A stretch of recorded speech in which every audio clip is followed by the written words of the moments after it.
Goeiemôre broers en susters. Het is lekker om julle almal weer te kan sien. Nou kom ons groet mekaar ook. Laat ons daai glimlag op ons gesigte kry voordat ons die diens begin. Dis nou die een plek waar jy nie vir jou broer of jou suster kwaad kan wees nie. So jy mag met vrymoedigheid sê welkom. Ek's bly om jou hier te sien. Jy lyk beter as verlede week. En ons het dit alles in liefde gedoen. Daarmee gaan ons oor na ons kinderbediening se gedeelte. Dankie. Goeiemôre julle. Hallo, is dit nou regtig Sondag, Emma? Ja. Nou, Dirkie, watter dag het jy dan nou gedink is dit vandag? Want op 'n Sondag kom ons nou kerk toe. Jong, ek het gedink is Vrydag, want dit was nou Maandag gewees en nou trek ons al hierso by Sondag. Maatjies, wat se dag is vandag? En kom ons kerk toe op 'n Sondag? Ja. Ja. Ja, ek het nou gedink die ooms en tannies gaan van agter af skree, maar toe wil hulle ook nie saam praat nie. Maar nou ja, ons gaan seker nou weer 'n storie moet vertel vandag of wat. Ons wil altyd graag vir die maatjies en die ooms en tannies van nog 'n wonderwerk vertel uit die Bybel uit. En hierdie een is 'n wonderteken wat liewe Jesus vir die mense gewys het. Ek onthou nog 'n wonderteken is net soos 'n wonderwerk. Dis ja, is dieselfde ding, maar dis 'n belangrike boodskap wat ons moet leer. Nou, wat 'n wonderteken was dit nou gewees? Okay, maatjies, spit julle ore? Okay, daar sy, gaat ons. So Jesus het net van die tempel afgekom, waar hy vir die mense gesê het wie hy is. Maar, hulle het dit nie so goed opgevat nie. Hoekom en hulle wou hom met klippe gooi. Ja. Maar Jesus het stilletjies tussen hulle deurgeloop. En dis toe hy 'n man sien, wat sy hele lewe lank blind was. Die disippels vra hom toe, wie het gesondig dat hy blind gebore is? Okay, maar toe gebeur ietsie cool, julle. So, Jesus sê toe, hy het nie gesondig nie, en sy ouers ook nie. Maar God se wonderwerk gaan deur hom wys. Dis so mooi. Ja. En toe maak hy klei aan van die grond, nê? En hy sit dit op hierdie man se oë. Kan julle dit nou oor vertel? Wow. Ja.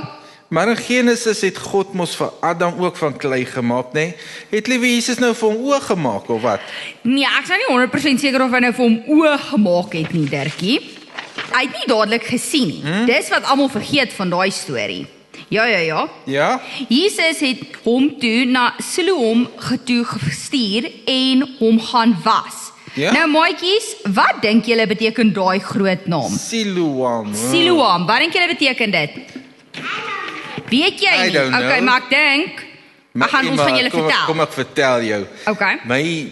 Tussen my en my boetie, net. Ja. Ons alles in die lewe. Maar my boetie is nou nie hier nie, so jy moet ons maar sê. Nou moet ek julle sê wat daai groot woord beteken. Okay. Spits gou julle ore maatjies. So, dit beteken eintlik Uitgestuur, ja.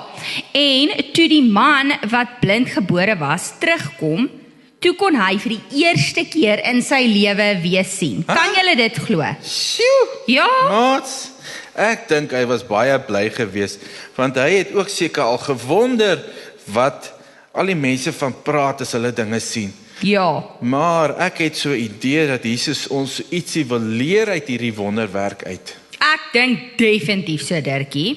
Miskien wil Jesus ons wys dat ons hom moet vertrou. As hy ons uitstuur en die dinge moet doen wat hy in ons hartjie sit om te doen. Het julle al ooit maatjies gevoel hy sit iets in jou hartjie? Ja. Die groot mense praat ons altyd van sien is glo. Maar as ek so luister, dan sien ek ons uiteindelik glo en dan sien ons. Definitief. So Emma, dit is daarom baie confusing. My kop draai sommer vanoggend. Ja, dis nogal 'n groot boodskap as mens eintlik daaraan dink, né? Dis partykeer maar moeilik om dinge te verstaan, maar die Heilige Gees help ons om dinge te verstaan wat mense wat nie in liewe Jesus glo nie, heeltemal voorblind is baie keer in die lewe. Nou ek het nou besluit, na hierdie awesome storie, nê, Ja. wat my nou net weer herinner het, nê, van hoe groot Jesus is, gaan ek weer bid vir die Here, en dankie sê dat hy my help, dat ek weet, dat hy altyd naby my is, en as hy iets in my hart sit, dat ek dit sal gaan doen. O ja, en ek gaan bid dat die Heilige Gees my sal help om die mense wat nog nie weet van Jesus nie, te vertel dat hulle kan glo en ook met hulle hartjies om kan raak sien. Dis baie mooi, Dirkie, maar dankie dat julle nou weer vir so rukkie saam met ons gekuier het vandag, maats, maar ek dink, nee, julle Ja. juffrou wil bitterlik graag vir julle verder vertel wat in hierdie storie gaan gebeur. So ek dink, ons gaan julle nou nie verder vertel van hierdie man nie. Julle moet maar self gaan uitvind in die klas, en dan kuier ons weer saam volgende week. Bye, maats! Dat hy julle Bye! Ons sê baie dankie aan Dirkie en aan Emma vir daardie wonderlike boodskap vir die jongspan. Kom ons sluit die oor, dan bid ons saam. Almagtige God, nog 'n week is verby. En in hierdie week het daar so baie dinge gebeur. Ja, Here, gesonde mense raak siek. Siek mense word aan die dood afgestaan. Families herenig. Here, en al hierdie dinge kan ons sien hoe die genade wat U oor ons uitstort, hoe dit plek vat. Ja, Here, soos wat die vroeë oggendson oor ons skyn, so vloei U genade ook oor ons. Dankie daarvoor. Ons bid dit in Jesus se naam. Amen. So dikwels vra ons, wanneer tye moeilik raak, of iets onverwags jou tref, dan vra jy, waar gaan ek hulp kry? Broers en susters, ons hulp is in die naam van die Here wat hemel en aarde gemaak het, wat trou bly tot in ewigheid en nooit die werk van sy hande laat vaar nie.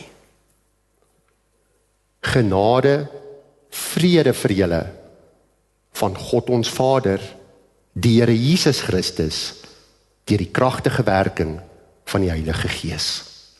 Amen. Geliefdes, ons hoor vandag die woord van die Here, wat sy wil vir ons lewens openbaar.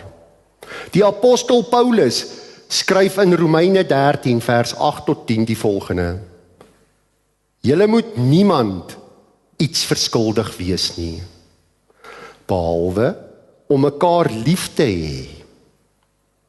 Wie sy medemens lief het, voer die hele wet van God uit. Al die gebooie: jy mag nie egbreek pleeg nie, jy mag nie moord pleeg nie, jy mag nie steel nie, jy mag nie begeer nie, of watter ander gebod ook al, word immers in hierdie een gebod saamgevat: jy moet jou naaste lief hê soos jouself. Die liefde doen die naaste geen kwaad aan nie, daarom is die liefde die volle uitvoering van die wet. Die wet van God roep ons om hom lief te hê met ons hele hart, siel en verstand, en om ons naaste lief te hê soos onsself. Wanneer ons in liefde leef, dan vervul ons die wet. Nie as 'n las nie, maar as 'n pad van gehoorsaamheid en van genade. Kom ons sluit die oor en bid ons saam. Here ons God,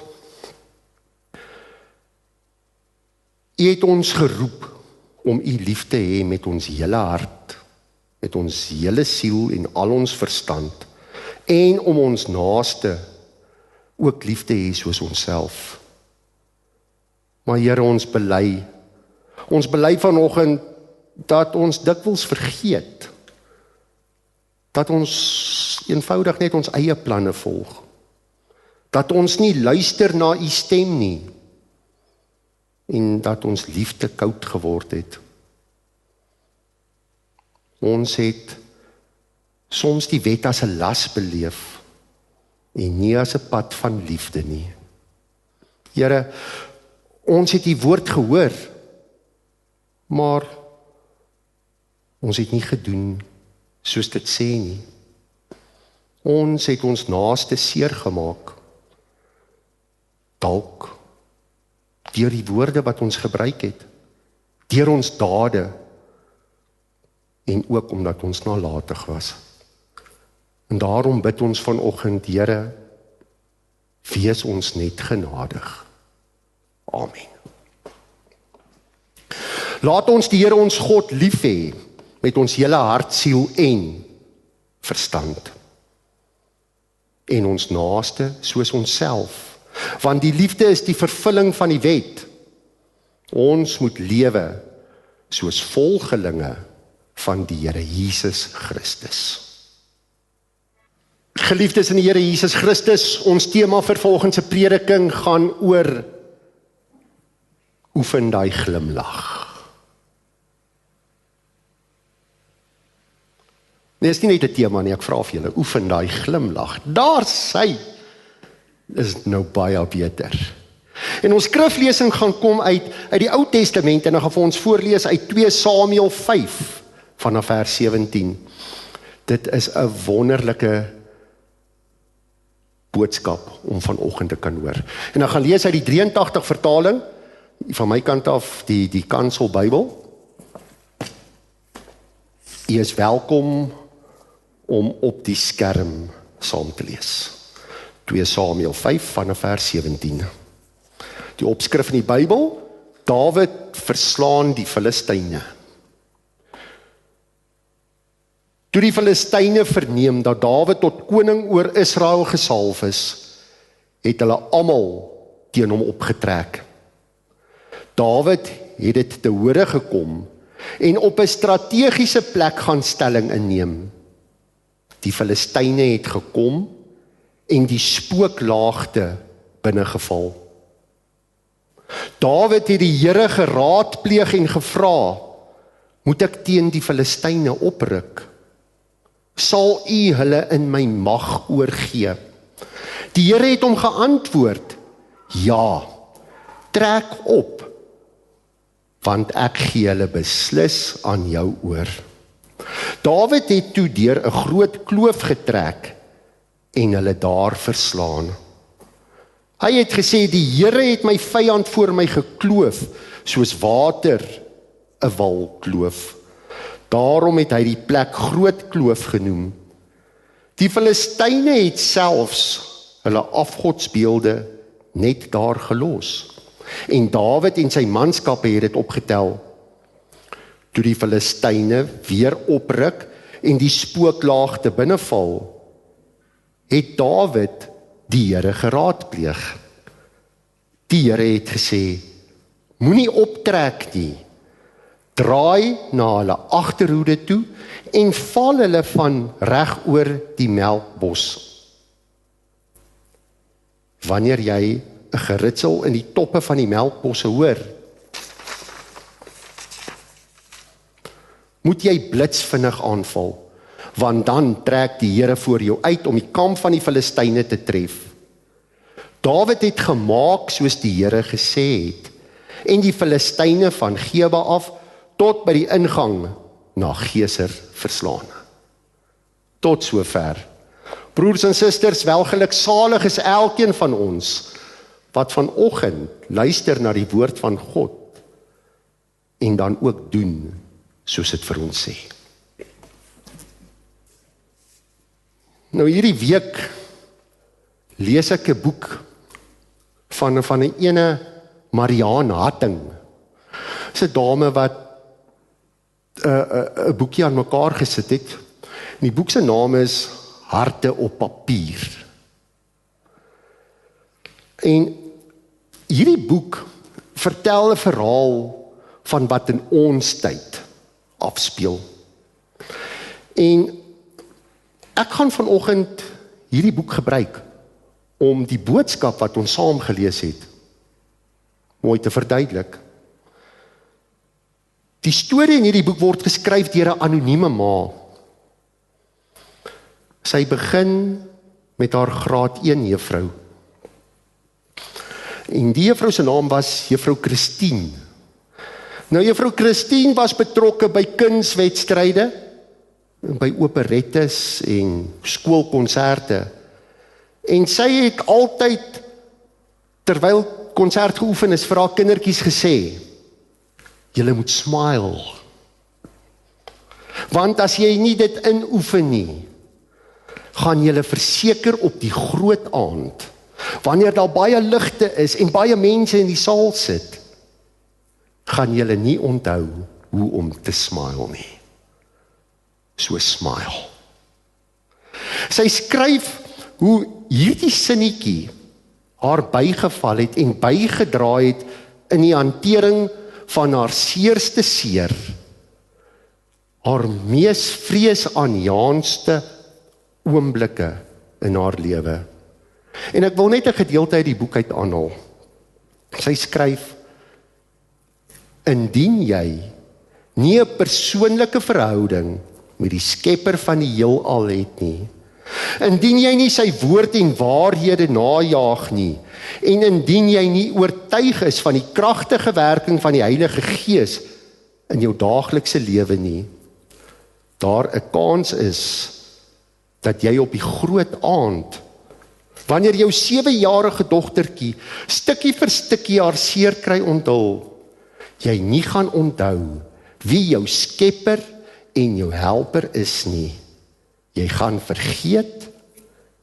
vergeet om die Heilige Gees toe te laat om jou te herinner. Jy gaan vergeet om op die groot aand te smile. En dan vertel hierdie ma van haar 7-jarige dogtertjie se blootstelling aan perversiteit, molestering en manipulasie. En sy vertel nog dat hoe God hulle gedra het, hoe God vir haar woorde gegee het, en hoe God haar kind herstel het. En ek gebruik hierdie anonieme ma se woorde om vanoggend se boodskap vanuit 2 Samuel 5 uit vir ons te illustreer met iemand se storie in vandag se tyd. Ek wil vir julle iets wys uit Dawid se lewe en in ons lewe en in iets wat jy in Jesus se voorbeeld sien. En dit is dat as jy nie elke dag inoefen om met God te praat nie en te luister nie, gaan jy op die groot dag, wanneer jy dringend God se leiding nodig het, gaan jy niks hoor nie. Jy sien, geloof in God is nie 'n noodknoppie nie. Dis nie 'n panic button nie. Dis 'n verhouding wat oor 'n tyd gebou word. Soos die kindertjies moes leer om te smile voordat die konsert sou aanbreek, oefen ons om saam met God te leef. Gesprek vir gesprek. Dag vir dag. En ek glo nie dat hier iemand in hierdie kerkgebou vanoggend sit wat vir my kan sê hulle het nog nooit God se leiding op die een of ander manier beleef nie. Jy het dalk getwyfel. Jy het dalk getwyfel, is dit die Here wat nou met my praat of nie? Maar as jy nou vandag terugkyk na daardie geval, dan kan jy nie andersins as om te besef, dit was die Here se stem nie. En ek weet dit klink soos 'n plaat wat vashak.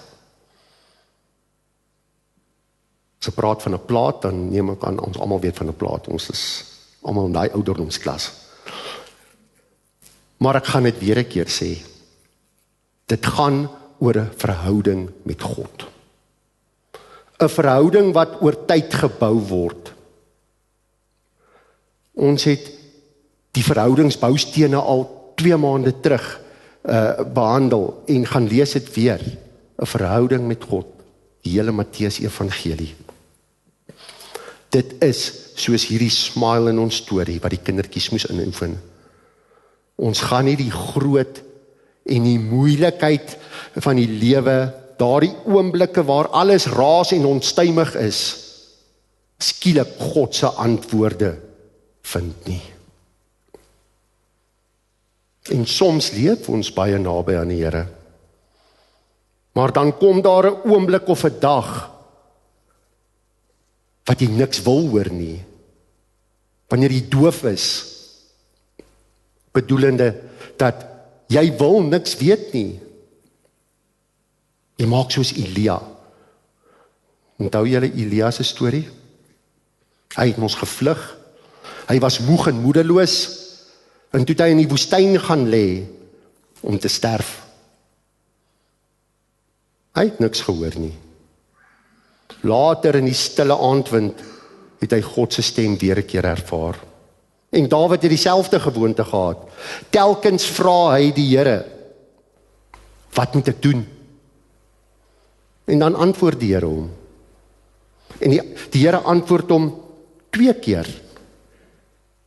Maar nie 1 keer dieselfde nie. Dit het gewerk omdat Dawid gewag het en presies gedoen het wat die Here vir hom gesê het om te doen. Kyk mooi na die dialoog. 2 Samuel 5 vers 19. Dawid aan die woord.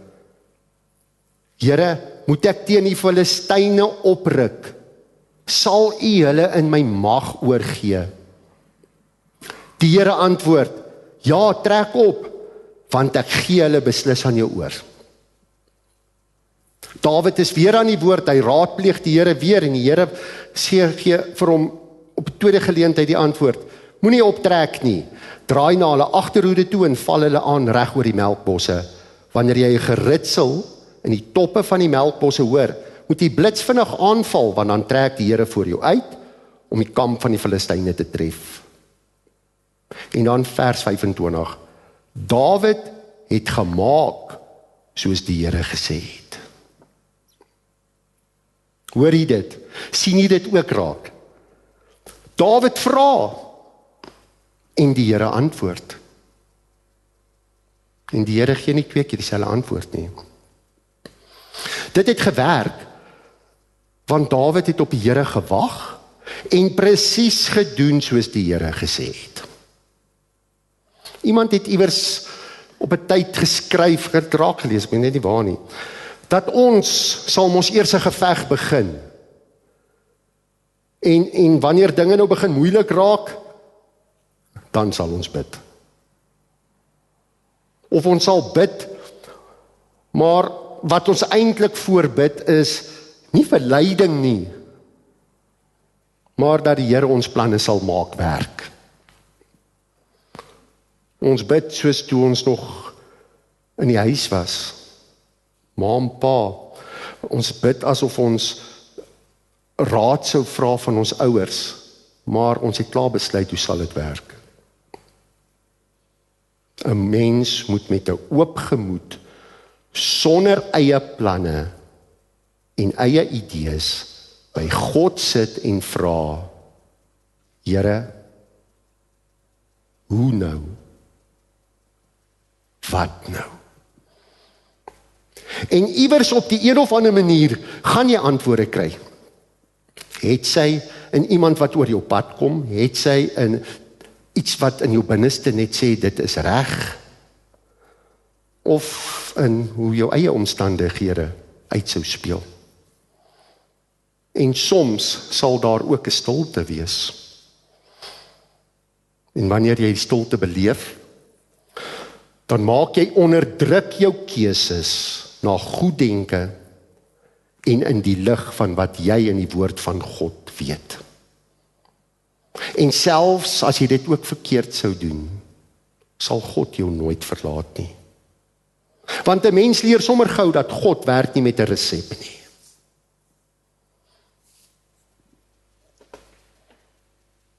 God werk nie met 'n resep nie. En ek wil dit vir jou wys.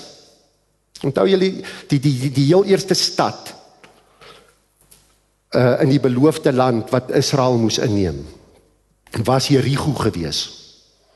En hoe het die volk het gedoen? Hulle moes mos maar om die stad stap. Hulle moes sing en simbale 6 keer. Op die 7de dag, toe moes hulle rondom die stad stap in stilte. En toe val die mure en hulle kon die stad inneem. Hoe het hulle die ander stede wat hulle moes inneem, hoe het hulle dit gedoen? Nie op dieselfde manier nie. Hulle moes hard veg en hard werk. Weer 'n keer sien julle, God wil hê ons moet hom vra. Ons moet hom vertrou en ons moet hom gehoorsaam wees. Juist daarom, bou jou verhouding met die Here. En hoe doen jy dit? Lees jou Bybel, bid elke dag. Ons het dit saam gesing. Lees jou Bybel, bid elke dag. Oefen dit soos daardie kindertjies hulle smile moes inoefen. Want wanneer die groot oomblik gaan kom, broers en susters, dan sal jy kan glimlag en jy sal weet, die Here is jou helper. En ons moet tog nooit vergeet hoe dit gaan met verhoudings nie. 'n Verhouding bou jy soos 'n huis, stukkie vir stukkie. En so ook jou geloof. Jy bou geloof deur kennis van God en deur vertroue in God. En hoe beter jy God leer ken, hoe meer gaan jy vir God vertrou. En hoe meer jy God vertrou, hoe meer gevestig, gewortel raak jou geloof. Jy sien, God het die mens geskep. God het vir jou en vir my geskep, omdat hy tyd saam met ons wil deurbring. Hy wil tyd saam met ons spandeer, hy wil saam met ons kuier, hy wil saam met ons leef. Dalk moet ek dit net anders stel, dan klink dit beter. God het ons geskep, sodat ons met hom tyd kan deurbring. En in sy teenwoordigheid kan wees. Maar ons as mens probeer dit ons verander. Ons probeer 'n formule maak daarvan. Want as ek dit reg toepas, dan sal ek mos kry wat ek wil hê. Wat ons nie wil erken nie, is dat ons onbewustelik probeer om God aan ons kant te kry. God moet vir ons help. God moet vir ons aanhou gee. Geliefdes, dit werk andersom. Ons dien God. Ons is daar vir sy plesier. Ons is die een wat deur hom gebruik word. Ons moet luister na hom. En as ek luister en ek hoor niks nie, kan ek vir jou die versekering gee, jy gaan hoor wat in sy woord staan. Dawid het baie naby aan die Here geleef. Hy het God geëer en hy het God getrou gedien en aanbid. Hy het reg probeer leef voor God. Hy het die Here nie gebruik soos die sterre voorspelling nie. Maar hy het God gehoorsaam. En ja, die tyd toe Dawid nie wou luister nie, toe het krisisse in sy lewe afgespeel. Maar tog het hy nog altyd vir God die eer gegee. Daarom bou jou verhouding met die Here, lees die Bybel, maak dit wat jy lees deel van jou eie lewe, en besef tog net, daar is geen plaasvervanger vir gehoorsaamheid aan die Here nie. En as ek jou vanoggend gemoedsrus kan gee, as jy na God roep, sal hy antwoord. Psalm 3 vers 5, Psalm 18 vers 4 en vers 7 is net enkeles wat ek vir u kan opnoem nou. En Dawid het ons die bewys ook hiervan raak gelees. En ja, die teendeel is ook daar. Onthou in Jeremia 11 vers 11, toe die volk na God roep en God nie na hulle wou luister nie, oor hulle sondes en oor hulle leefstyl. Daar is hierdie groep Black Abbey en King and Country se mense. Hulle skryf, nog elke persoon in die Bybel wat iets groots moes doen, het geweet wat God sê, en dat dit God is wat dit sê, wat hulle moes gaan doen het. Dawid vra die Here vir insette. Dawid, 'n gesoute vegter, met baie oorwinnings op sy kerfstok. Dawid, 'n persoon wat eintlik weet hoe om oorlog te voer. Maar hy gaan na die Here toe. Hy gaan soek raad by God. En as ek dit raak lees en verstaan wat ek lees, dan sien ek dat hy soek raad met die doel om dit uit te voer. Ons moet besef, die Filistyne, as die Filistyne saamgestaan het, was hulle nogal 'n sterk teenstand. En Dawid was maar 'n jong koning. Maar Dawid het altyd na God geluister. Die storie van ons anonieme mamma en haar dogtertjie, smile, anders gaan jy op die groot aand vergeet om te smile. En hierdie gedeelte, indien jy nie 'n persoonlike verhouding met die skepper van die heelal het nie, indien jy nie sy woord en waarhede najaag nie, en indien jy nie oortuig is van die kragtige werking van die Heilige Gees in jou daaglikse lewe nie, gaan daar 'n kans wees op die groot aand, as jy dit nie ingeoefen het nie. As jy nie 'n kind in die Vader se huis is nie, vra ek u vanoggend, waarheen en na wie anders sal jy hardloop?